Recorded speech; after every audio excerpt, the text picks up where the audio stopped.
Olá, tudo bem com você? Sou a professora Suzy, sou formada em Administração de Empresas e também sou mestre em Metodologia, Linguagens e Suas Tecnologias, com mais ênfase em tecnologia.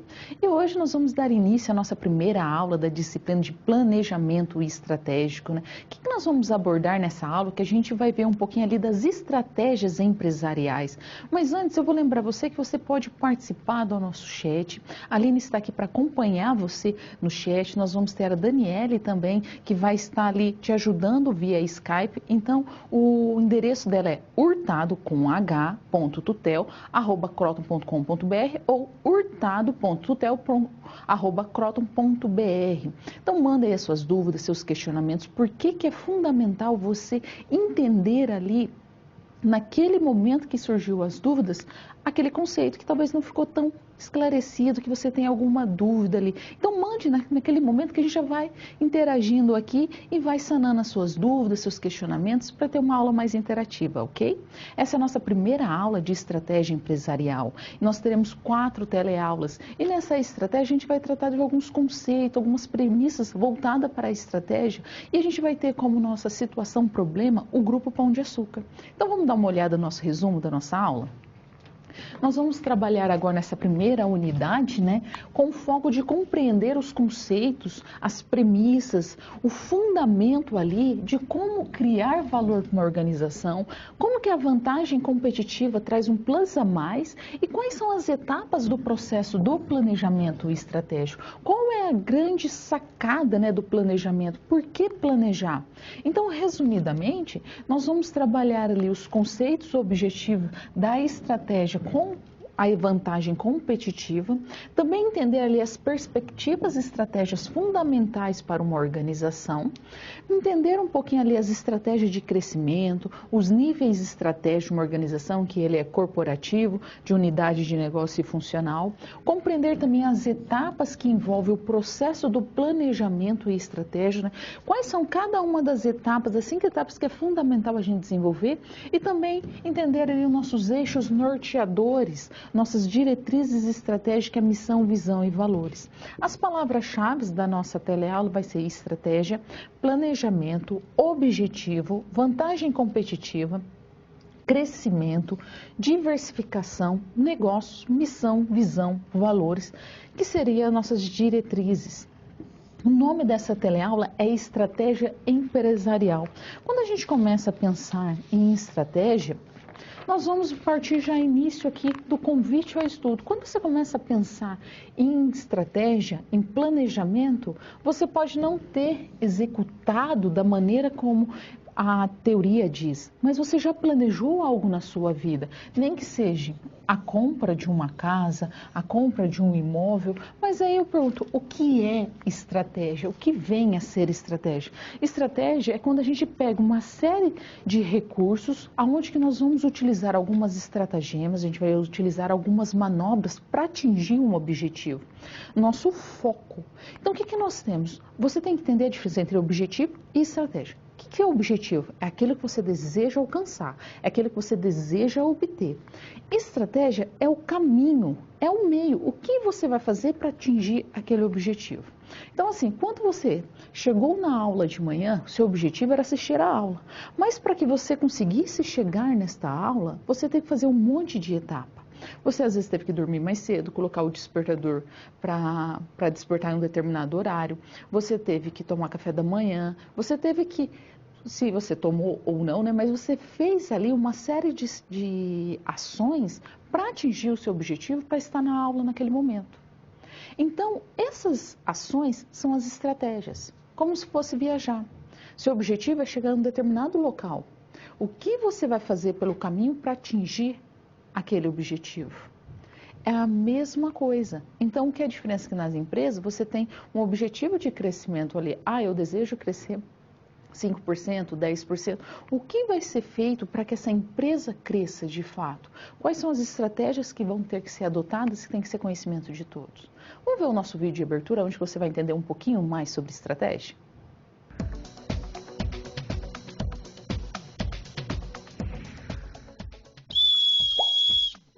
Olá, bem-vindo à unidade 1 de Planejamento Estratégico. Perdão pelo apito, é a força do hábito. É o que eu faço antes de começar cada treino do meu time de basquete, sabe? Eu já imagino o que você está pensando. O que um técnico de basquete tem para me ensinar sobre planejamento estratégico? Mas pode ter certeza que a estratégia é algo aplicável em diversos contextos, incluindo esporte.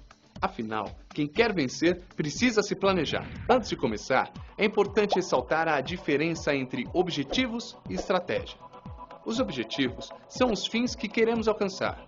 No meu caso, ser campeão estadual de basquete com meu time. Já a estratégia é o meio que nós escolhemos para atingir esse fim. Em se tratando de basquete, eu posso mudar o método de treinamento dos meus jogadores, contratar novos atletas, entre outras medidas.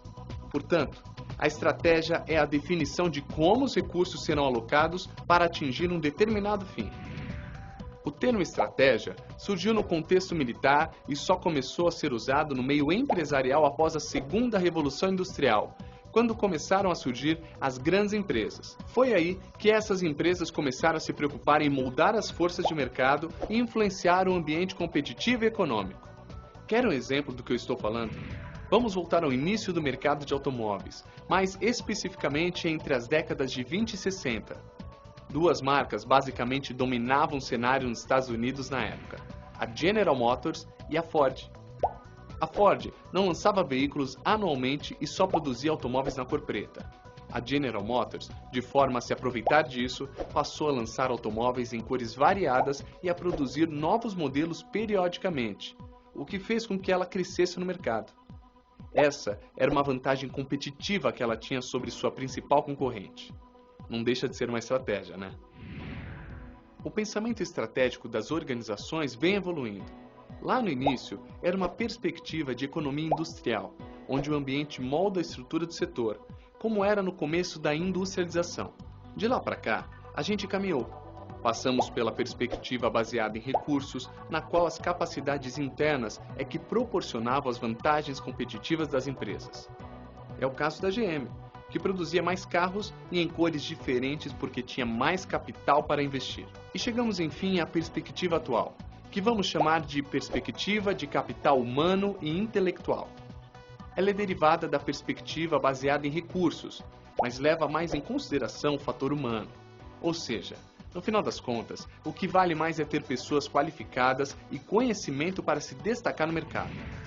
Voltando ao basquete, para que eu possa planejar a temporada da minha equipe, eu preciso pensar em algumas coisas antes. Por exemplo, preciso conhecer quais serão os adversários, estudar seus pontos fracos e fortes. Também preciso saber se há algum fator externo que pode afetar não só a minha equipe, mas todas as outras. Por exemplo, uma mudança no regulamento do campeonato.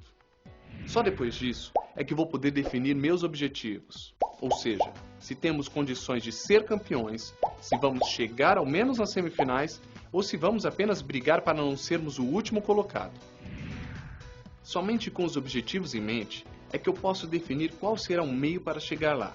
Ou seja, qual será a minha estratégia. Mas, para que a equipe alcance êxito nesse objetivo, não basta formular uma estratégia. Eu preciso que todos os integrantes da comissão técnica e todos os jogadores saibam qual é a nossa estratégia e qual o papel de cada um para executar o plano. Além disso, durante a competição, eu preciso fiscalizar e ter certeza de que as funções estejam sendo feitas corretamente para não prejudicar a estratégia. E caso não estejam, é meu papel fazer ajustes e mudanças, mesmo que isso envolva trocar a estratégia ou definir novos objetivos. Esse processo não difere do planejamento estratégico nas empresas. Primeiro, há uma análise do ambiente. Depois, estabelece-se a diretriz organizacional. Em seguida, formula-se a estratégia, que depois será implantada e controlada, exatamente como numa equipe esportiva. Nessa unidade, vamos nos aprofundar em conceitos como objetivo, estratégia e vantagem, e compreender as estratégias de crescimento. Falaremos mais também sobre as etapas do planejamento e aprenderemos o que são missão, visão e valores de uma empresa. Para chegar lá, teremos a ajuda da situação da realidade profissional da unidade, que contará um pouco da história do setor de autosserviços no Brasil. Ao estudar o desenvolvimento dos hipermercados, supermercados e mercearias no país, você vai ter uma noção de como funciona a estratégia no meio empresarial. Ok, agora que você já está informado da nossa estratégia para a unidade, mãos à obra! Estude seu livro didático, acesse as web-aulas e o material complementar e faça as pré e pós-aulas. Estamos conversados? Então, bom estudo e até mais! Você viu que interessante? Então, mas para a gente dar continuidade na nossa aula, vamos ver os nossos conhecimentos prévios, que são fundamentais para o seu desenvolvimento. Então, a gente vai ver um pouquinho ali do conceito, né, de estratégia, como que foi a sua evolução estratégica. A gente vai passar também um pouquinho sobre os níveis de estratégia numa organização, né, dentro que você tem ali da corporativa, da unidade de negócio, do funcional e o processo do planejamento estratégico. Como que acontece esse processo? E aí nós vamos utilizar como nossa situação geradora de aprendizagem o grupo Pão de Açúcar, que é onde ele engloba os hipermercados, supermercados e também atacadista. E a gente vai resolver as nossas situações ali com base na evolução do conceito de estratégias, os níveis de estratégia, o processo do planejamento e as diretrizes que são missão, visão e valores organizacionais. E aí sim, nós começamos a entender um pouquinho entre o que é ser uma estratégia e o que uma organização precisa fazer para ter o seu crescimento, o que ela vai realizar ali para que ela tenha lucro e longevidade durante muitos anos, ok? Então vamos para a nossa primeira SP?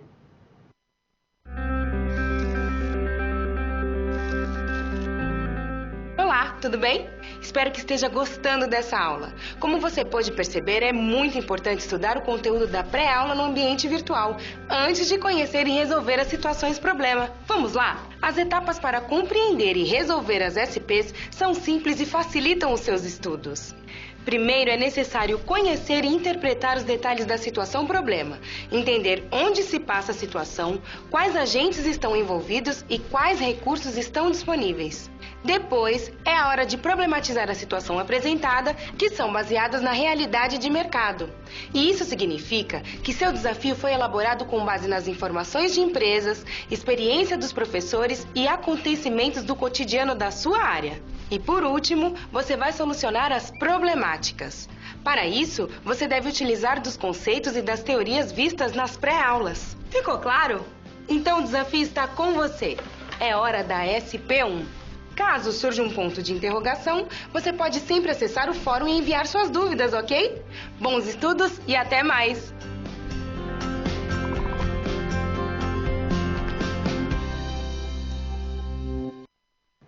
Então vamos ver o que diz a nossa primeira situação problema? Quando a gente começa a pensar no grupo Pão de Açúcar, ele teve uma expansão muito grande ali quando eles começaram a idealizar seu crescimento na década de 70 e foi no final da década de 90 que eles de fato começaram a adquirir mais outras empresas. Então no nosso desafio nós vamos ter 3 momentos. O primeiro, que vai ser quais foram as estratégias que foram adotadas pelas empresas, como no caso do grupo Pão de Açúcar, para aumentar a sua lucratividade. O segundo vai mais focar nas perspectivas com base nos recursos, como que ela conseguiu, através da sua capacidade interna, de ter um desempenho superior do que as outras redes. O que foi realizado ali? E na nossa terceira etapa, a gente vai pensar ali um pouquinho na perspectiva econômica industrial. Então, a gente vai verificar como que é a vantagem competitiva das grandes redes, quais essas vantagens em relação às redes menores. Como que isso pode acontecer? Mas para isso a gente vai entender um pouquinho o que seria estratégia segundo o autor do nosso livro, o Pinto. Ele diz o seguinte, ele faz o questionamento, né? O que é estratégia? O que de fato vem a ser estratégia? Quando a gente começa a pensar em estratégia, você tem que sempre pensar, eu tenho um foco, eu tenho um objetivo, eu tenho algo a ser seguido. Então, o que eu vou fazer para atingir esse objetivo? Então, os objetivos, eles são sempre o fim. E as estratégias é o que eu estou realizando, o que eu vou fazer para atingir esse fim, ou seja, ele é o meio. Como que eu faço para atingir um objetivo? Primeiro passo, eu tenho que desenvolver um plano de ação. A partir do momento que você faz um plano de ação, você tem que ter, primeiro de tudo, muito claro, você tem que ter o foco. O que vem ser o foco? O foco é aquilo que você quer, ele tem que ter muita clareza, é o seu objetivo. O que eu quero? Ah, eu quero chegar em tal lugar à 1 da tarde. Então, o que eu vou fazer para eu não me atrasar? O segundo passo, que tem que ter bem definido, aí sim vem ser o planejamento. Qual é o meio que eu vou realizar para atingir o meu foco? Aí, depois que você traçou o planejamento, você vai partir para a ação. Nesta ordem, não tem como você mudar a ordem. Aí, depois que você parte para a ação, é fundamental ter melhoria. Melhoria contínua. Por quê? Porque nós podemos sempre ser melhores constantemente. Nós não somos seres perfeitos, onde que está simplesmente acabado. Aí sim você chega no seu resultado. Mas o que acontece muitas vezes? As pessoas não têm a visão muito clara do que é. Ela não tem certeza o que de fato ela deseja. E aí ela quer partir direto para a ação. Se você não tem um foco, o que você quer, como que você vai partir direto para a ação? Então vamos pensar, não é incomum, na hora que você estiver no mercado de trabalho, ou se você já está, você vai perceber assim que as empresas querem crescer, principalmente micro e pequeno empreendedor. Você fala assim, eu quero crescer. Quanto? De que forma? De que maneira? Não, se a economia melhorar, eu quero crescer. Tá, mas se a economia não melhorar, ou seja, nós vamos estar num cenário negativo, o que você vai fazer? Daí eu não sei. A resposta não é essa. A resposta é, o que eu vou fazer se eu estiver num cenário negativo? O que eu vou fazer se eu estiver no meu cenário neutro, realidade que a gente chama? O que eu vou fazer se tiver tudo favorável no meu cenário otimista? Quais as ações? Quanto que eu quero crescer? De que forma? Quem vai ser o responsável? Quanto que eu vou gastar? Tá muito claro o que tem que ser feito. Não é simplesmente, eu vou fazer. É como se a gente for fazer a nossa viagem. Você imagina viajar para um lugar, só que você não sabe que lugar é esse. Eu quero viajar. Daqui 5 anos eu vou para fora do país. Mas para onde? Para os países aqui perto? Ou você vai para um país mais longe? Aonde? Aí a pessoa não tem muito claro esse foco. Se você não tiver o foco muito claro, você não consegue fazer nada. E aí não adianta ir lá fazendo as ações. Tem que ter um planejamento, porque se você tem um objetivo muito grande, na hora que você desmembra ele em partes, fica tudo mais fácil. Então vamos elaborar o nosso plano de ação, ver como que a gente pode desenvolver ele. Então, quando a gente começa a pensar, ainda dentro da estratégia, a gente tem o quê? A definição da estratégia sempre vai estar baseada nos recursos. E como que a gente vai atingir esse objetivo? Então, o que você tem? Você tem o ponto A e você deseja ir para o ponto B. Então, vamos pensar assim, você quer realizar uma viagem. Você quer realizar uma viagem. Mas para que tipo de viagem? Bom, não sei. Então, vamos pensar do ponto B, vamos partir do foco para o nosso objetivo. Vamos partir do nosso objetivo para o nosso meio. Então, vamos partir sempre da onde que a gente quer estar e vamos regredindo. Bom, eu quero fazer uma viagem. Mas para fazer uma viagem, você precisa ter o quê? Recursos. Você precisa ter dinheiro. Mas para você ter dinheiro, você tem que fazer o quê? Você tem que guardar. Você tem que juntar esse dinheiro. Mas quanto que você vai juntar se você nem sabe para onde que viajar? Então, o que você tem que fazer? Uma pesquisa. Se você não sabe o que você vai fazer, então você vai conversar com pessoas que sabem. E aí que você precisa de uma inspiração. Então, você tira ali um final de semana para começar a pesquisar, para entender aonde você quer viajar. Então, o que a gente começa a fazer? A validar isso daqui. A gente não fez de cima para baixo? Agora nós vamos fazer o contrário. Você vai pensar assim, vamos validar aqui. Mas eu não sei a viagem que eu vou fazer. O que eu vou fazer, em quanto tempo, daqui, qual é o prazo? Não, vamos pensar. Eu consigo tirar um final de semana só para mim pesquisar que tipo de viagem que eu vou fazer, quais são minhas possibilidades de recursos, dentro dos meus planos financeiros? Dá, isso aqui é possível sim. É possível pesquisar que tipo de viagem eu desejo fazer, se vai ser de carro, se vai ser mochileiro, se vai ser de bicicleta, se vai ser de ônibus, se vai ser de navio, do que for. Bom, eu não vou gastar muito, eu posso utilizar a internet, ir numa lan house, ver o que eu posso fazer. Ok, tá tudo dentro. Aí, o que você vai pensar? Você fala assim, peraí, eu tenho que guardar dinheiro. Epa, mas antes de eu guardar dinheiro, eu tenho que fazer o quê? Meu orçamento da viagem. Então, vamos estar validando aqui o nosso plano de ação. Faltou um item aqui necessário, que é você saber ali montar o seu plano orçamentário. Porque não adianta você falar assim, eu vou guardar R$100 por mês, se dentro das suas planilhas orçamentárias você não tem essa capacidade. Então, a partir do momento que você sabe o quanto que você consegue guardar dinheiro, aí sim você consegue de fato, reservar esse dinheiro. Mas não é simplesmente guardar. Você vai guardar no colchão? Não. Você pode fazer o quê? Investir. Então, faltou mais um item aqui. Você pode investir em notas de tesouro, fazer pequenos investimentos, ou mesmo colocar numa poupança, para que ele renda um pouquinho mais. Aí sim, você consegue ter os recursos para realizar a sua viagem. Então, não é só simplesmente pensar, não, vai dar tudo certo e vai fazendo. Não, você tem que traçar o seu plano de ação, validar item por item para poder executar. Foi isso que as empresas fizeram, foi isso que o Grupo Pão de Açúcar fez. Saiu de um supermercado que ele estava crescendo sozinho e de repente ele se tornou um dos maiores varejistas do país. É assim que tem que fazer, é seguir passo a passo, é pegar como se fosse uma receita de bolo. Eu tenho que primeiro misturar os sólidos, depois eu tenho que misturar os pastosos, depois eu tenho que misturar os líquidos dentro dessa ferramenta. Pode ser uma batedeira ou pode ser uma bowl, o que for. Mas você tem que saber como fazer. Era como se você fosse serrar uma árvore, sabe? Mas o serrote estivesse cego e você fala assim, não tenho tempo para parar, para molar ele. Eu preciso terminar isso aqui rápido. Só que o fato de você parar para molar o serrote fizesse com que você cortasse essa árvore mais rápido. Então, o tempo que você vai levar, às vezes você poderia levar 5 horas e no outro você levar apenas 2 horas, se você utilizar as ferramentas adequadas. Então, vamos ver como que as empresas pensam através das perspectivas estratégicas? Vamos ver?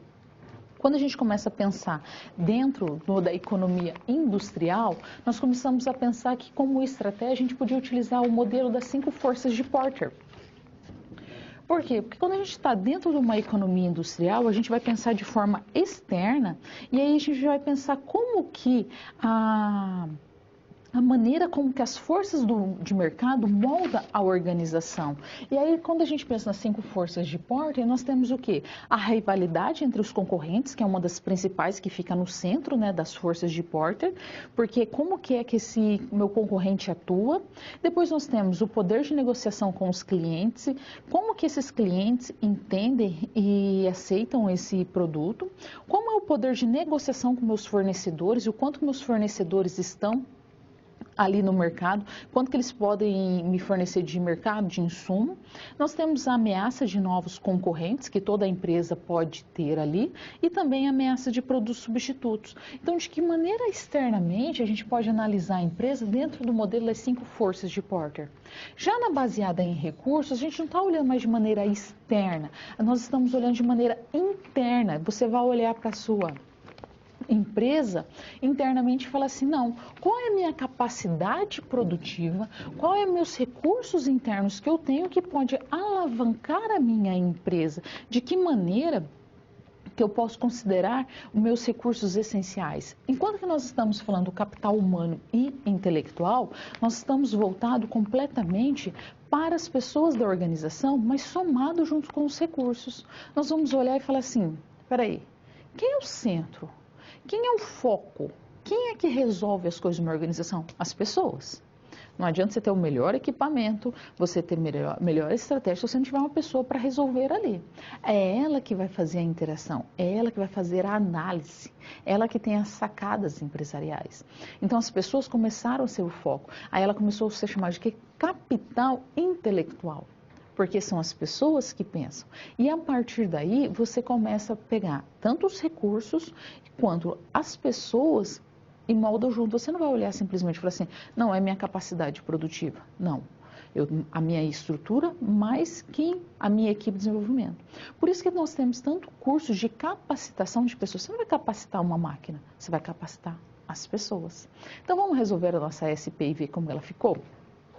O nosso primeiro desafio é como que essas empresas fizeram para aumentar a lucratividade.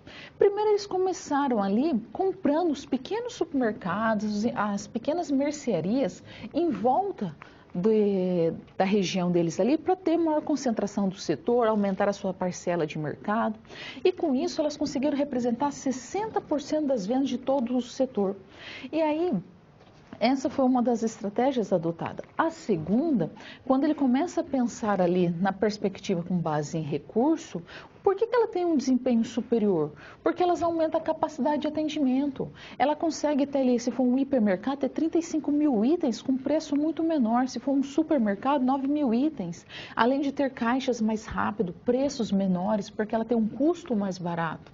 Ela consegue redução nas despesas. Ela oferece uma vantagem competitiva maior, porque as pessoas vão reconhecer ali que ali tem uma vantagem a mais, um preço melhor, um atendimento diferenciado. Já na perspectiva da economia industrial, eles conseguem ofertar ali produtos a preço bem menores, com mais competitivo, com menores custos, enquanto que os outros supermercados, eles têm a vantagem, os menores pela localização, mas eles não conseguem ter ali um diferencial.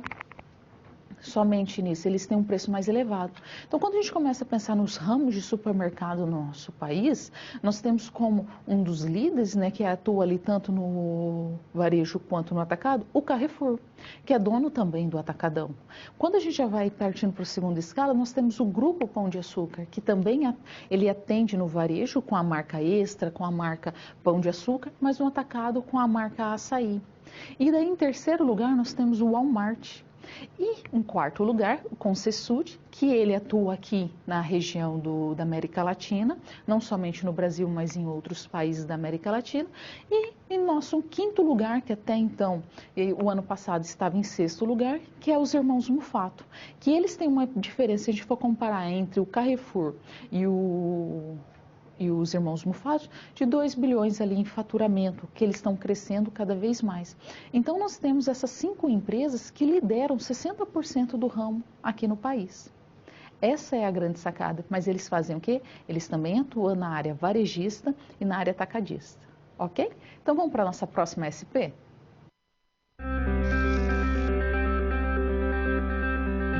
Opa, e aí? Como você se saiu com a primeira SP? Com as dicas que a gente viu, nem ficou difícil, não é mesmo?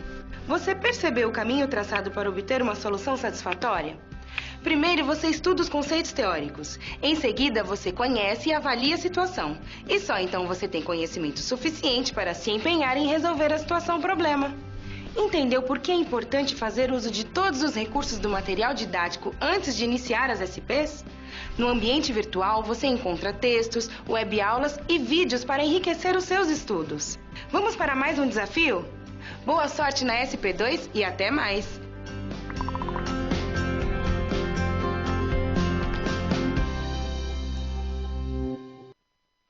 Então, vamos ver o nosso desafio nessa SP?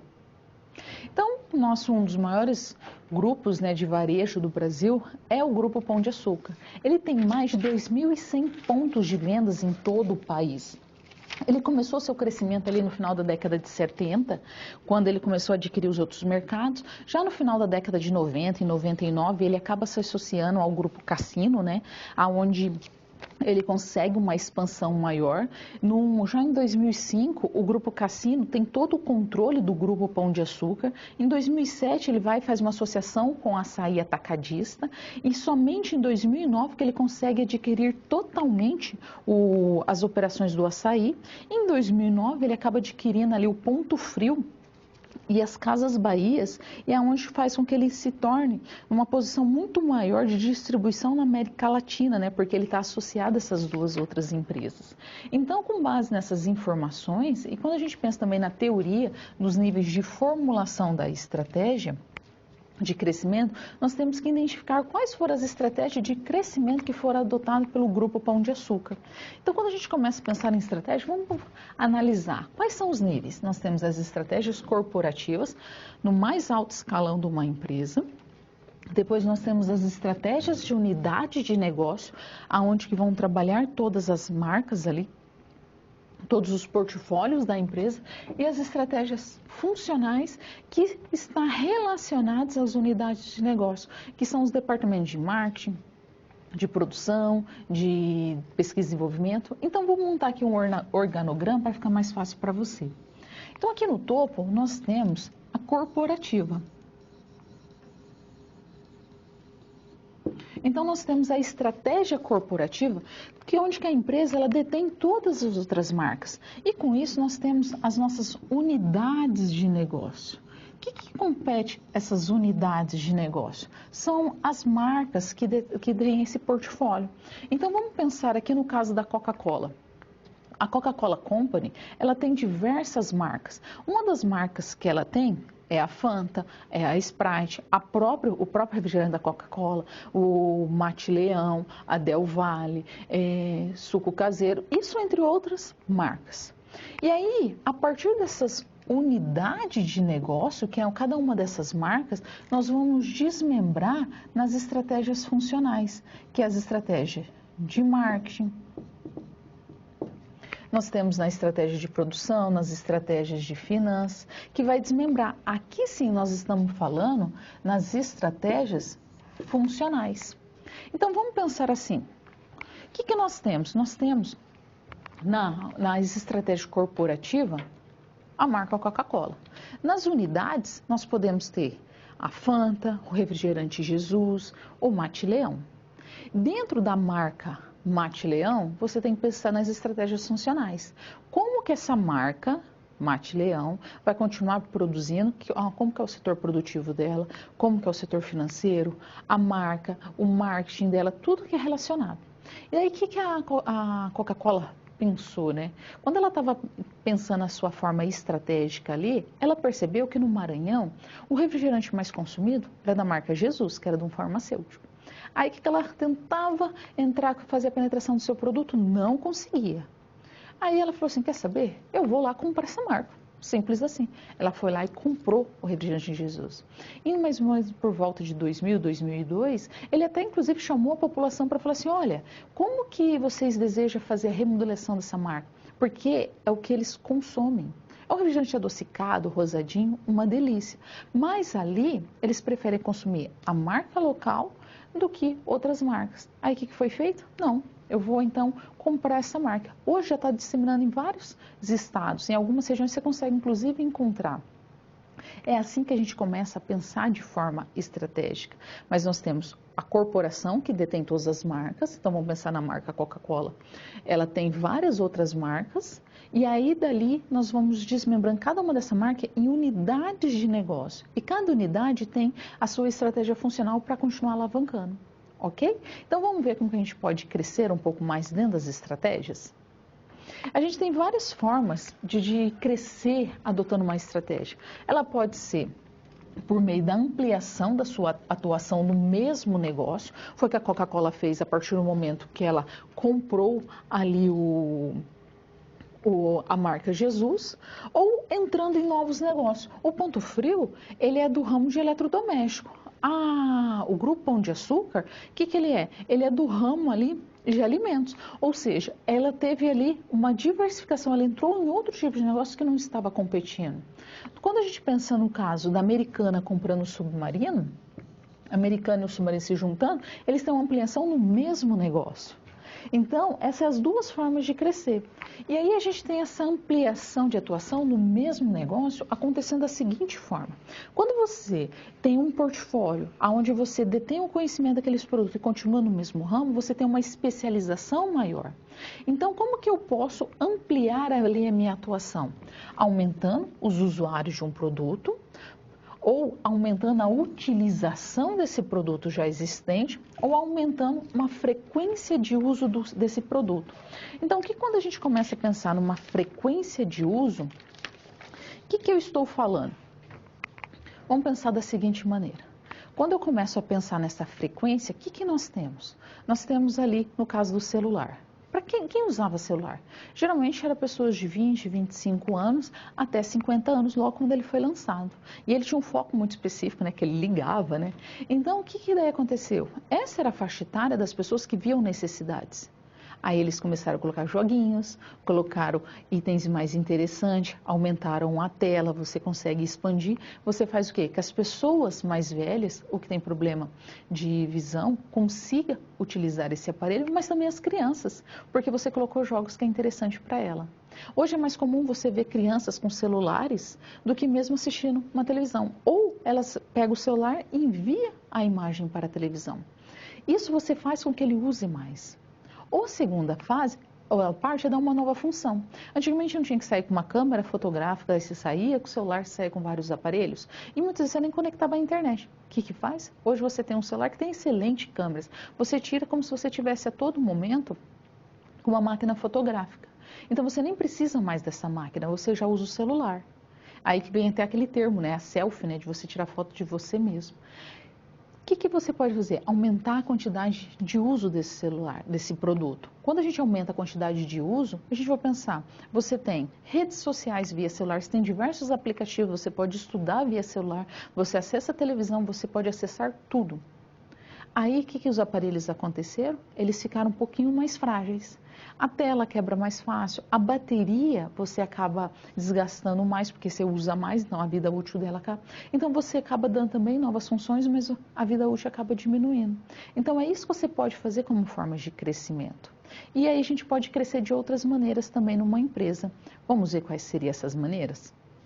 Nós podemos entrar em novos negócios de forma de uma integração vertical ou também numa integração horizontal ou através de uma diversificação. E aí nós temos as formas de crescimento através da fusão. Quando a gente faz uma fusão, é quando duas empresas se unem para formar uma nova empresa. É no caso da Bovespa, né, da BMF Bovespa, que se juntou junto com a CETIP, e ela concentra todo o mercado de renda fixa e variável quando ela criou a B3. Ou nós podemos também ter uma joint venture. Quando a gente pensa numa joint venture, é quando duas empresas fazem aliança para montar uma terceira empresa juridicamente para dividir alguns dos seus recursos, capacitações. Foi o que o Santander Brasil fez junto com a Hyundai, quando eles criaram o Banco Hyundai Capital Brasil. E aí, quando nós vamos pensar na integração vertical, horizontal e diversificação, eu vou montar aqui um canal de distribuição de um produto. Nesse canal de distribuição de um produto, nós temos a empresa A e a empresa B. E aí, vamos pensar que nós estamos trabalhando no ramo de alimentos. Afinal, nós estamos trabalhando com o grupo Pão de Açúcar. Então, aqui na empresa A, nós temos uma beneficiadora de alimentos, porque ela vai processar esses alimentos. Aí, nós temos que chegar aonde? Ao nosso fabricante. Essa é a nossa cadeia de distribuição, né? Quais são as empresas e organizações que a gente precisa para que o produto chegue ao consumidor final? Então, nós precisamos, no mínimo, uma beneficiadora de alimentos, um fabricante, um atacadista. Desse atacadista, nós precisamos também de um varejista, até chegar ao nosso consumidor. Aí, então, o que aconteceu? Quando a gente está pensando uma integração vertical, no sentido vertical, é quando um fabricante compra um atacadista, ou um atacadista, que isso aqui é uma integração para frente. Quando a gente pensa uma integração vertical para trás, pode ser o atacadista comprando uma beneficiadora de alimentos, ou pode ser o fabricante comprando um varejista e montando uma loja de fábrica. Então, você tem uma série de integrações de empresas que você vai comprando para que você chegue ao que você deseja. Então, vamos supor, você quer vender diretamente ao seu consumidor. Muitas vezes a Ambev faz isso. Então, o que ela faz? Não, eu vou chegar aqui e vou vender diretamente para o meu varejista, não vou querer um atacadista. É aí que você vai desenvolvendo seus portfólios. Ou, no caso, nós podemos pensar aqui na empresa B, que é no ramo de alimentos também, então vai ser uma beneficiadora de alimentos. Ela precisa também de um fabricante, de um atacadista, de um varejista e de um consumidor. Porque se nós não tivermos consumidor, nosso produto não vende. Então vamos pensar que um fabricante A vai comprar o fabricante B. Ele está na mesma linha ali de negócio dele. Ou um atacadista compra o outro atacadista. Então nós temos no sentido horizontal a integração das empresas. Foi o caso quando a primeira compra, né, quando o Ponto Frio adquiriu as Casas Bahia, eles se uniram, eles estavam um varejista com outro varejista, ou as lojas americanas com a Americana.com com o Submarino, era dois e-commerces ali que vendiam praticamente os mesmos produtos. Então nós temos uma integração vertical. Quando que é uma diversificação? Uma diversificação é quando você vai lá e compra outra empresa que é fora da sua área de atuação. Então, vamos supor que você tem uma concessionária de carros e vai lá e compra um supermercado. Foi o que o Grupo Ponto Frio fez. Eles estavam focados no ramo de alimentos e partiu para o ramo de eletrodoméstico, móveis, outra área quando compraram o Ponto Frio e as Casas Bahia. As Casas Bahia e o Ponto Frio são lojas varejistas muito semelhantes. Mas se você for pensar já nos supermercados, eles estão focados ali mais na área de alimentos. Aí você me fala assim, mas eles têm um departamento pequeno. Tem um departamento, mas não é o foco deles. O Ponto Frio e Casas Bahia não vende alimentos quando você entra numa loja. Então, essa é a diversificação. A diversificação é quando você sai da sua área de atuação e parte para outra. Então, vamos resolver a nossa SP e ver como que ficou? Então, quais foram as estratégias de crescimento que o Grupo Pão de Açúcar adotou? Primeiro, eles tiveram uma estratégia horizontal. Eles começaram a adquirir nas suas redes menores, eles começaram a comprar ali, mas no mesmo nível. Ou seja, eles quiseram expandir e continuaram dentro ali, um mercadinho aqui e outro mercadinho ali. A segundo crescimento dela foi no sentido vertical. Foi a integração vertical. Foi quando ele adquiriu o açaí atacadista, ou seja, um varejista adquirindo um atacadista. E na terceira fase foi a diversificação. Foi quando adquiriu o Ponto Frio e as Casas Bahia. Eles diversificaram completamente a atuação deles quando eles mudaram ali de ramo. Ok? Então, vamos partir para a nossa terceira SP?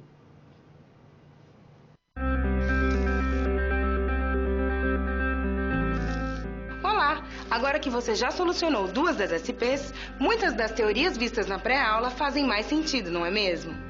Essa é justamente a função das situações-problema, te preparar de forma mais prática para a realidade da vida profissional. Já conhecer algumas das situações que podem surgir no dia a dia faz de você um aluno mais preparado para o mercado de trabalho. Bom, a SP3 já vai começar. Se ficar com dúvida em algo, pode entrar no fórum e enviar sua pergunta, ok? Até mais!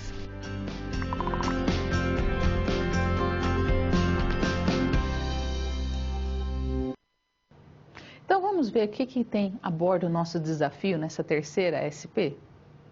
Então quando a gente começa a pensar nas grandes redes, né, de empresas, de hipermercados, supermercados, eles sempre querem ter lucro constante, aumentar esses lucros.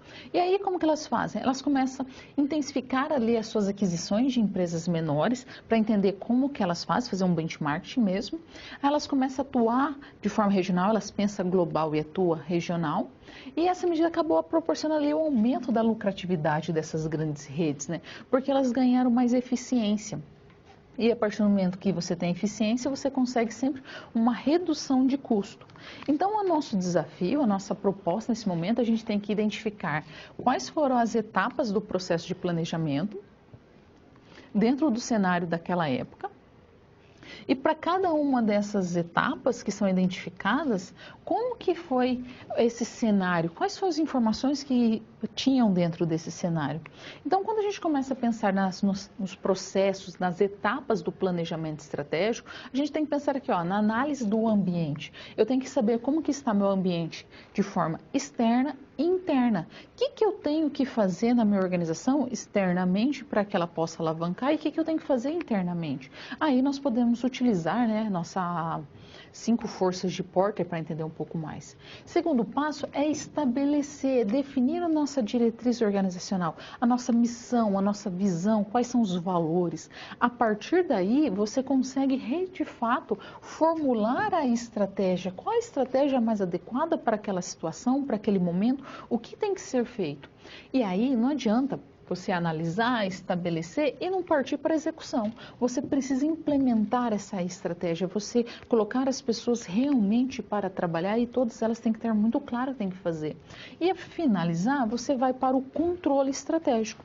A partir do momento que você tem um controle estratégico, aí sim você consegue moldar todas as etapas. Então, quando a gente começa a pensar nas fases do ambiente, a gente vai pensar todo o ambiente externo e interno, e aí nós podemos utilizar como uma das metodologias de ferramentas as 5 forças de Porter, ver como que está meu concorrente, o produto substituto, se tem ameaça de novos entrantes, o que pode trazer de ameaça para a minha organização.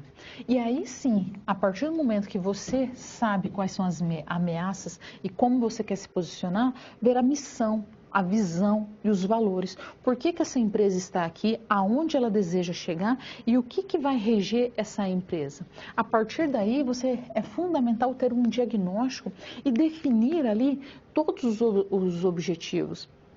A partir do momento que a gente define os objetivos, eu sei aonde eu quero chegar, aonde que eu vou estar. E aí você consegue, de fato, ter um caminho a ser seguido. Para isso, você pode utilizar a análise SWOT, onde você vai pensar nas ameaças e nas oportunidades no ambiente externo, no ambiente interno, as forças e a fraqueza, ou mesmo a matriz BCG e a matriz Ansoff, onde você vai estar focado mais ali para o seu produto. Na formulação estratégica, a gente tem que pensar quais estratégias são mais adequadas para essa organização. As estratégias genéricas, quais delas que eu vou utilizar? Customização, foco no produto, o que é fundamental. Nas estratégias de inovação, quais serão os itens essenciais para a minha organização dentro do cenário que ela está apresentado? Ou mesmo nas estratégias baseadas em conhecimento, o que eu preciso fazer para que a minha empresa tenha sucesso? E aí, vamos implantar a estratégia. Quando a gente começa a pensar em implantar a estratégia, nós temos que analisar e pensar na nossa cultura organizacional, como que está a nossa estrutura, como que essa empresa está naquele momento para que ela de fato possa ter mudanças e fazer o gerenciamento das responsabilidades, dos recursos, né? É colocar ali, ó, quem vai fazer, quando vai fazer, de que maneira, quanto que vai ser gasto, o que vai ser utilizado. E aí nós temos o controle estratégico, nós podemos utilizar o Balance Scorecard, onde nós vamos ter os indicadores em 4 vertentes, é onde eles vão dar um eixo norteador ali que vai facilitar o nosso processo de implantação. Quando a gente pensa em controle, não é de uma forma rígida, que você só vai estar ali para controlar. Não, é para ver se o caminho está correto. Se aquilo que foi determinado vai conseguir ser seguido. Então vamos pensar da seguinte maneira. Você deseja fazer uma viagem para uma montanha. Aí você vai falar assim, mas que montanha? Ah, eu quero conhecer o Monte Fuji. Aonde fica o Monte Fuji? No Japão. Ah, eu vou de que maneira? Eu vou de navio ou vou de avião? Porque eu acho que seriam os caminhos mais rápidos. Tem como ir de carro? Tem, dá um trabalhinho, mas em algum momento você vai ter que utilizar um avião ou um carro para transpor o oceano, ok? E aí você vai pensando como que você vai fazer para atingir esse objetivo. O que o controle faz? O controle vai falar assim, olha, você pode... Dentro das estratégias que você está seguindo, ele vai falar assim, olha, esse caminho que você está definindo aqui, ele vai levar muito mais do que você imagina. Seria como se você planejasse uma viagem de 30, 40 horas, e sendo que a outro caminho que você está seguindo, você pudesse levar 3, 4, 5 meses. O controle estratégico vai mostrar através de indicadores, de número, vai conseguir mensurar e vai falar assim, olha, você está desviando, você não está no caminho que você imaginou. Então ele vai te dando direcionamento que você vai podendo controlar ali ou mesmo às vezes adaptar ou mudar alguma estratégia que ela pode vir atrapalhar. Então o controle não é no sentido rígido, fechado, mas é no sentido de auxiliar. Muitas vezes a gente já pensa, né, não gosto nada me controlando. Não, mas o controle vem para dar como um eixo norteador para saber se o caminho está certo ou não. Então vamos resolver a nossa SP e ver como que ela ficou? Então, o que nós temos? Primeiro passo ali, né? Ele vai assim, quais eram as informações daquele ambiente competitivo daquela época? Então, o que aconteceu? Quando o grupo Pão de Açúcar começou a crescer, quando eles começaram a querer ali, a expandir, eles tiveram um cenário muito favorável, que foi quando foi o início do Plano Real. Quem lembra ali daquela fase vai lembrar de como que os preços eram ajustados constantemente. E aí nós tivemos também um aumento da renda e o aumento do crédito dos consumidores, principalmente da classe C, D e da classe E. Eles aumentaram ali seu crédito e sua renda e fizeram com que eles começassem a consumir mais. Sabe aquela famosa, né, suaves prestações que não tinham aumento da renda, e quem teve aumento da renda começou a viajar, a consumir outros tipos de produto. E aí o segundo passo nosso desafio é identificar qual é a etapa que estava ali determinando o aumento da lucratividade. O que aconteceu? As empresas naquela época, o governo tinha um sistema fechado de economia. Aí começou a internalização da economia brasileira e com isso as redes de supermercados internacionais começaram a entrar no país e aí começou as outras aquisições. Então, a partir do momento que a gente teve aqui a implantação do Plano Real há 25 anos atrás, nós tivemos um aumento considerável na renda, na situação que estava a população naquela época. Isso favoreceu muito esses grupos a aumentarem cada vez mais seu portfólio e as suas atuações ali. Porque quando a gente começa a pensar ali no Grupo Pão de Açúcar, 2.100 pontos de vendas, eles têm o mini extras, o mini pão de açúcar, eles têm o hipermercado, eles têm o supermercado, ou seja, eles têm desde que aquela região pequenininha, que é onde eles vão atuar de forma menor, até aqueles grandes que precisam comprar no atacado. Então, eles começam ali a olhar para todos os lados e falar assim, não, a minha estratégia é de crescer. Quando a Abílio Diniz ainda estava na administração do Grupo Pão de Açúcar, ele tinha uma estratégia muito voltada para esse crescimento de aquisição de novas empresas e expansão de outros pontos também. E foi através do favorecimento da economia brasileira naquele momento que facilitou tudo isso.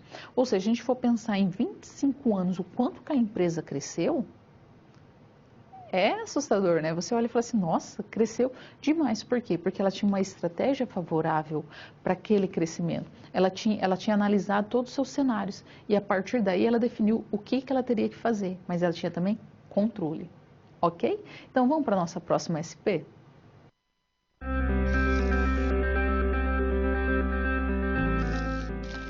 O trabalho de um bom profissional é a soma de conhecimento e experiência.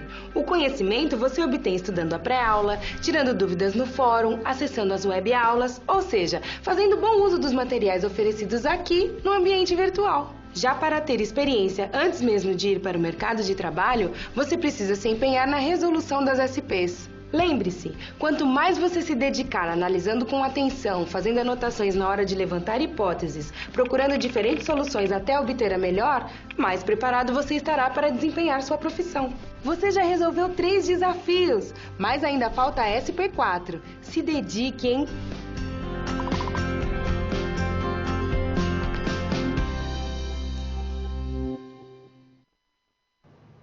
Quando uma empresa deseja crescer, a primeira coisa que ela faz, como que eu estou no mercado? O que eu preciso entender ali, como que eu estou posicionado? De que maneira que eu tenho meus concorrentes? O que eu tenho de ameaça? O que eu tenho de oportunidade? Segundo passo é entender por que ela existe. Qual é a razão de existir dela? O que leva ela a estar ali? E é isso que nós vamos entender agora nessa SP. Vamos lá? Então, a partir das tendências do setor de autosserviço, seu desafio é selecionar os principais aspectos que a empresa desse setor tem que levar em consideração na hora de elaborar sua visão, missão e valores. E aí nós temos algumas empresas de autosserviço, onde você está passando com um carrinho ali, você tem inclusive, você já associa seu cartão de crédito, né, de débito, e você já vai passando a compra e vai pagando. Você não tem fila, não tem nada. Você mesmo vai realizando todas as etapas ali.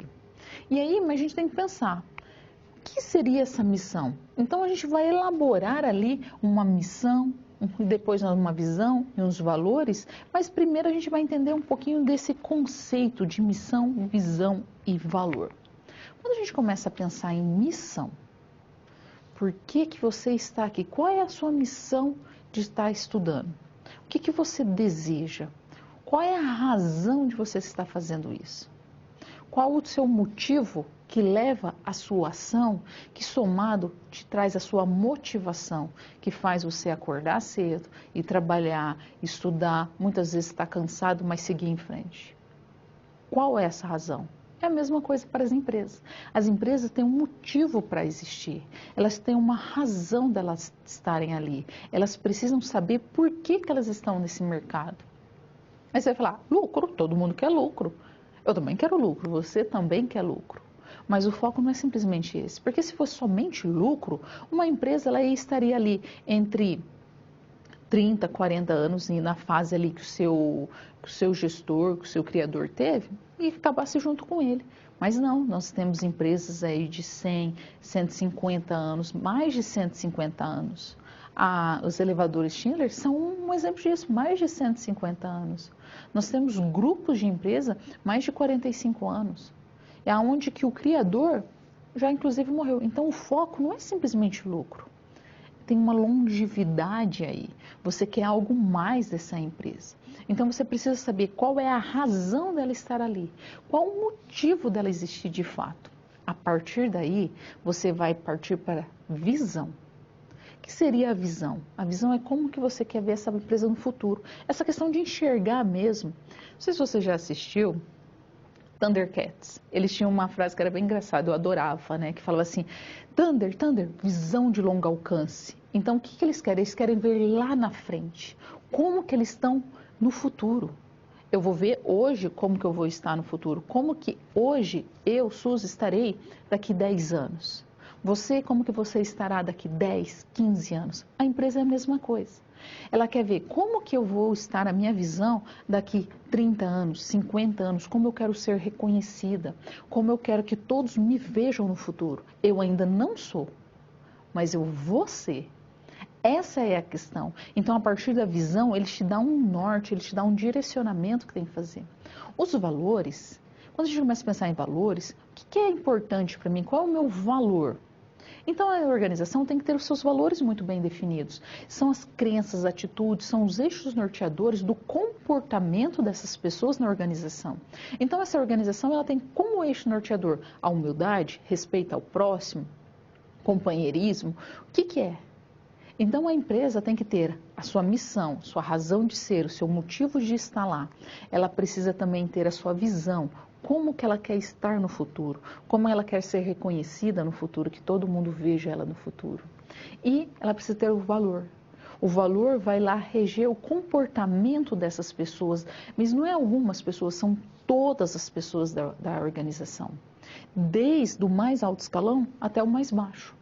Então, você, desde o nível estratégico, do tático, do operacional, todos têm que saber como que essa organização tem de missão, o que ela tem de visão, o que ela tem de valores.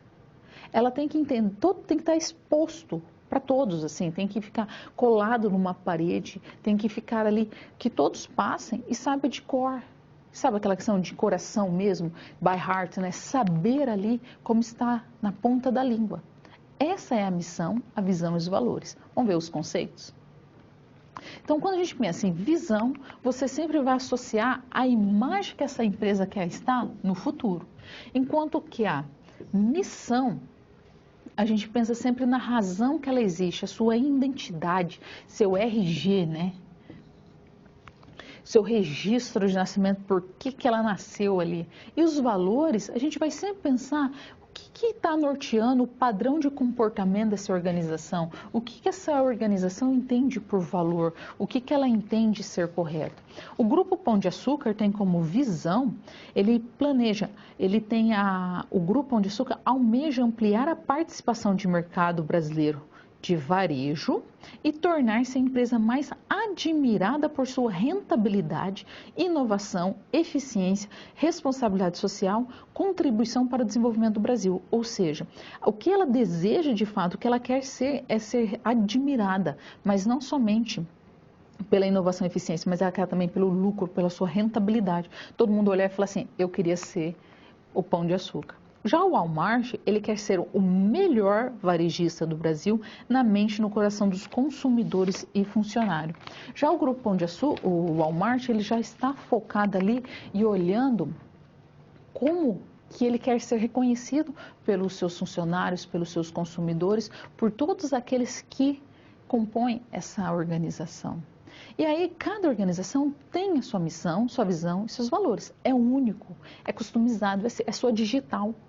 Não tem como você pegar de outra empresa. Às vezes só é parecido, mas não é igual. Não tem como ser igual. Não tem como replicar.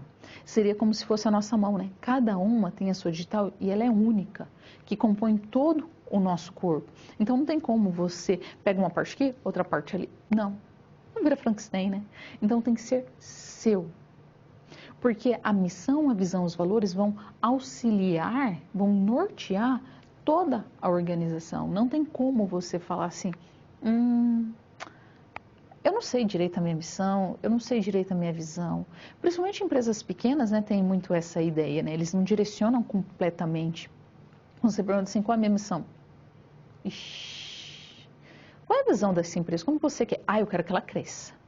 Todo mundo quer crescer, né? Você já reparou? Todo mundo deseja crescer. Aí você pergunta assim, mas quais os valores? Então, não sei. Não importa o tamanho da organização, não importa de que forma que ela esteja, tem que estar definido. A missão dela é essa. Eu tenho um pequeno salãozinho de cabeleireiro, não importa. A missão do meu salão é essa. A visão do meu salão é essa. E os valores são esses. Faça, imprime, que seja no papel de sulfite, mas deixa ali claro para todos, inclusive para você, porque daí você vai incorporando, né? Você vai absorvendo aquilo e fica muito mais fácil de reger os seus comportamentos. Ok? Então vamos ver a nossa missão, visão e valores que nós desenvolvemos?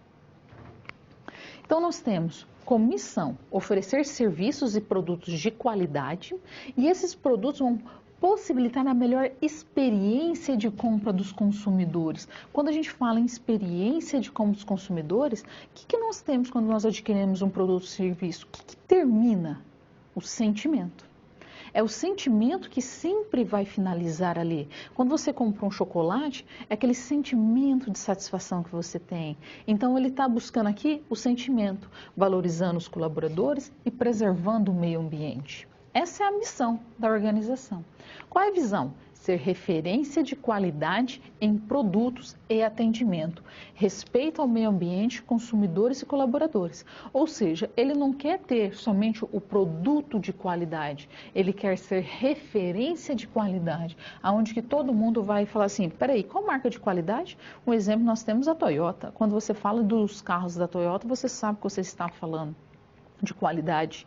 Então você tem já ali, você quando começa a falar de produtos japoneses, você tem um direcionamento. Não, ali eu sei que eu tenho qualidade.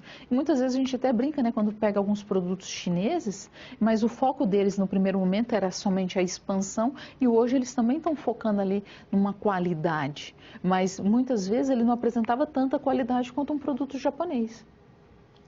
Outra visão que eles querem ter, respeito ao meio ambiente, respeito aos consumidores e também respeito aos colaboradores. Quais são os valores que vai reger o comportamento, as atitudes dessa organização? Primeiro, excelência no atendimento, ou seja, não tem que ser um atendimento meia boca, não tem que ser um atendimento bom, tem que ser um atendimento excelente, tentar com que as pessoas sintam cativadas, ter prazer em servir.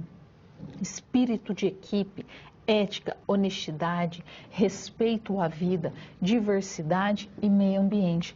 Essa aqui é os valores. Quando a gente começa a pensar em missão, visão e valores, um exemplo muito clássico, né, é a Disney. A Disney tem seus valores muito fortes. Você não vai ver uma princesa da Disney fumando. Não estou falando que é certo ou é errado, mas na imagem da princesa, isso não pode. As princesas, elas têm que ter, inclusive, assinatura igual. Se você for na Disney há 5 anos atrás e pedir uma assinatura da Bela e a Fera, do filme, a assinatura pode ser até outra pessoa que está fazendo o papel daquela personagem, mas a assinatura vai ser igual, porque você não pode assinar diferente, porque essa é um dos valores da Disney, é manter a experiência, a magia vivendo ali. Eles querem que você tenha aquele sentimento de entrar realmente no filme. Quando uma pessoa pede uma ajuda, não importa se é o CEO ou o pessoal mais baixo escalão. O que acontece é, todo mundo tem que ajudar os seus participantes ali. Eles até chamam, né, que em vez de você ser um cliente ali, você está ali a pessoa que está participando ali, eles chamam como se fosse uma festa, o seu convidado. Você está convidado ali. Então, pequenas coisas que, como atitude, exemplo, se você está na Disney, um dos valores é respeitar todo mundo. Então, nunca eles apontam nada. Porque apontar é você estar sendo, muitas vezes, grosseiro. Então, você sempre faz o gesto indicando com a mão. E aí, o que você também tem que fazer, se você trabalhasse lá como um dos valores, ou se você fosse visitar, você ia perceber, que eles sempre acompanham as pessoas. Olha, o caminho é esse, mas eu posso ir com o senhor ali e te mostrar a direção para que você não se perca. Uma coisa simples, criança. Crianças às vezes não têm mania de derrubar sorvete logo no começo. Eles têm muitos cards aonde as pessoas, se a criança perde um sorvete, antes que ela comece a chorar e comece a chamar a atenção de outras pessoas, o elenco, né, como eles chamam, que é os funcionários, eles já têm os cards ali para a pessoa ter um sorvete de graça. E eles já limpam o local. Você não vai ver a Disney suja. Aí você fala assim, tá, já vi um momento ou outro, mas no geral você não vê, eles procuram sempre manter asseado, por isso que todo mundo do seu elenco tem que pegar ali e limpar e sempre ajudar o próximo, para que a magia não acabe. Já imaginou? Você chega na Disney, aí o Mickey tá lá, e tá nem aí para você. Não, eles têm que manter a motivação, eles têm que manter a magia constantemente. Então isso rege uma empresa que é onde se tornou uma das maiores empresas de entretenimento do mundo, mesmo falindo tantas vezes como ela faliu. Acaba sendo referência, porque ela tem uma missão muito clara, uma visão muito clara e os valores muito bem regidos por todos, ok? Então vamos para as nossas provocações?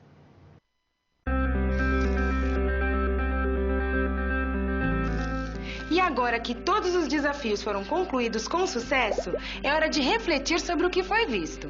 O objetivo das SPs é ampliar o seu conhecimento e te ensinar a como utilizar na sua realidade profissional os conceitos vistos aqui. Essa é uma metodologia que exige muita proatividade e empenho da sua parte, já que segue o modelo de uma das tendências mais avançadas no mundo, a sala de aula invertida. E em contrapartida, vai te transformar num profissional diferenciado e mais qualificado para desempenhar as funções da sua profissão. Por isso, faça bom uso dos materiais e das interatividades oferecidas. Não deixe de acessar o seu ambiente virtual e completar a sua pós-aula, ok?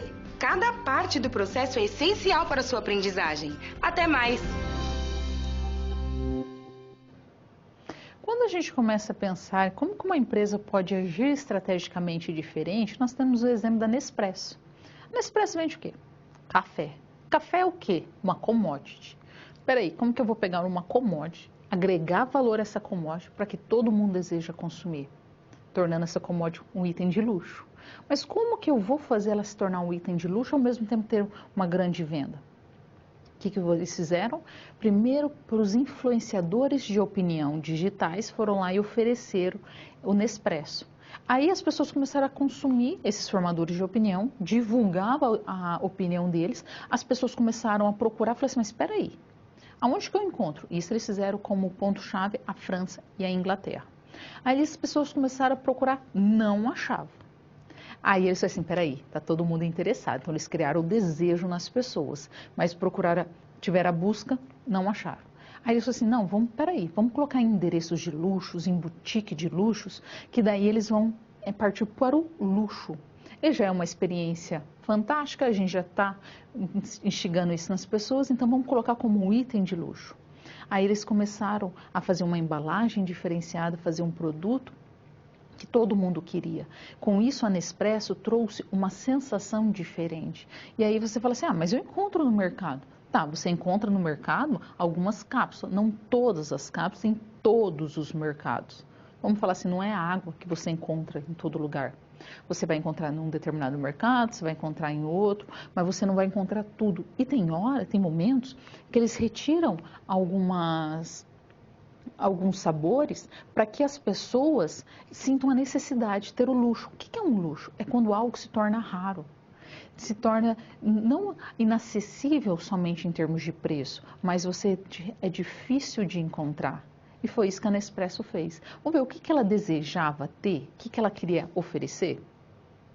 Então, a Nespresso, ela quer que você traz uma nova dimensão no mundo do café, que você não vai simplesmente experimentar, você vai ter uma sensação de prazer a partir do momento que você está consumindo um Nespresso.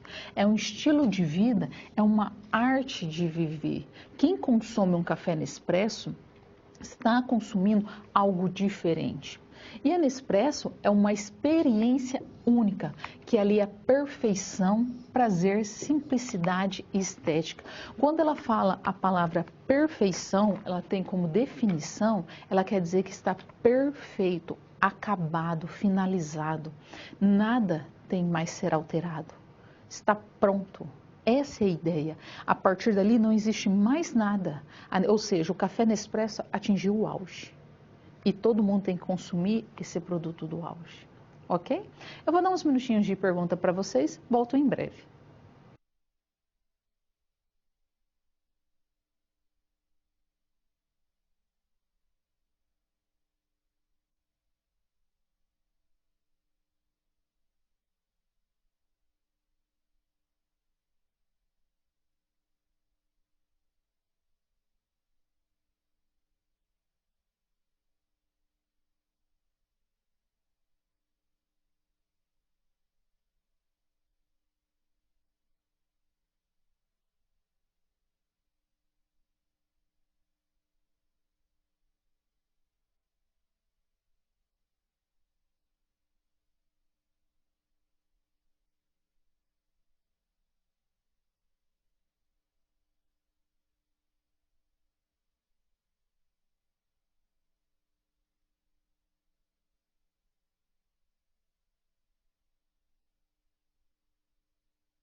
Então, o que eu preciso que você faça agora, nessa primeira semana de aula? Estude, participe dos fóruns, não deixe o material para o final, estude todo dia um pouquinho, constantemente. Pense que a sua aprendizagem acontece paulativamente, aos poucos, não deixa para o final. E espero que você tenha uma excelente semana, monte o seu planejamento de estudo, afinal nós estamos pensando em planejamento, e saiba como que você aprende, qual é a sua maneira de aprender, porque a partir daí você vai conseguir ter mais eficiência nos seus estudos. Espero encontrar no próximo momento. Até breve.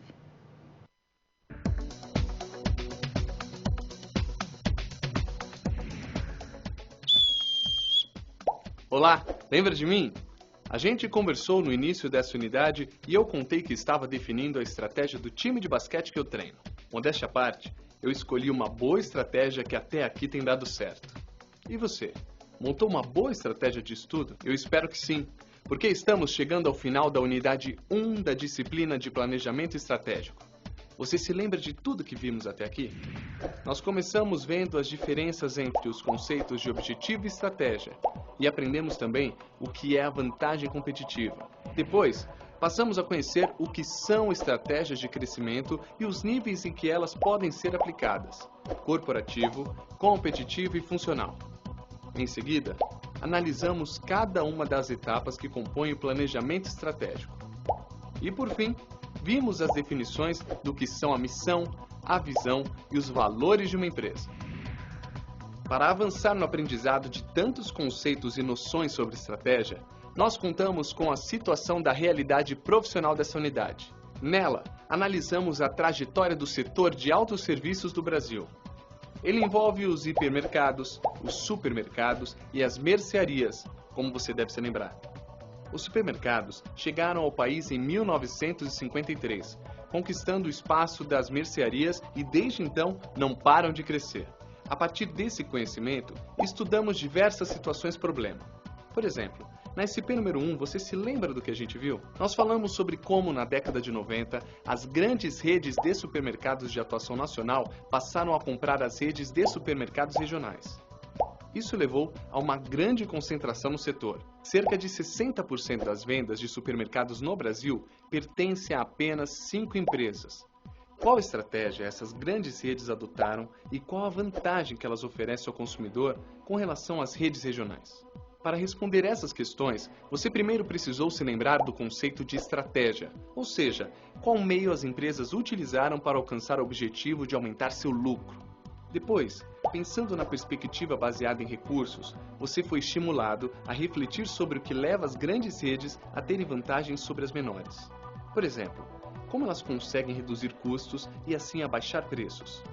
Essa é a vantagem competitiva delas. Na segunda SP, conhecemos um pouco da história do Grupo Pão de Açúcar, a maior empresa de varejo do país. Nós vimos que eles começaram a crescer ao adquirirem redes regionais de supermercados no final da década de 70. Em 2007, o grupo se associou a um atacadista e passou a explorar também esse segmento. Em seguida, adquiriu uma grande rede de lojas de eletrodomésticos e se associou a outra, tornando-se o maior grupo de distribuição da América Latina. Quais foram as estratégias de crescimento adotadas pelo Grupo Pão de Açúcar? Para identificar essas estratégias, você constatou que a aquisição das redes regionais configurava uma integração horizontal. Depois, avaliou que as incursões no atacado e nas lojas de eletrodomésticos promoveram uma entrada em novos negócios, porém, relacionados ao negócio em que o grupo já atuava. Na terceira SP, nós analisamos as grandes mudanças no setor de autosserviços na década de 90. São elas: a aquisição das redes regionais de supermercados pelas nacionais, o Plano Real e o aumento da renda dos consumidores, e a internacionalização da economia, que abriu a entrada no país para redes internacionais. Era identificar quais etapas do planejamento estratégico estavam contempladas nesse cenário. Lembremos que o primeiro passo do planejamento é analisar os ambientes interno e externo. Depois, se define uma diretriz organizacional e, em seguida, se formula uma estratégia. Pensando nisso, analisando todo o contexto da época, você pôde argumentar que fazia sentido as grandes redes de supermercados ampliarem seus negócios para aumentar seus lucros. Todo o planejamento delas estava voltado para isso. Por fim, na quarta SP, você deveria selecionar os principais aspectos que uma empresa de autosserviços deve levar em conta quando for elaborar sua missão, sua visão e seus valores.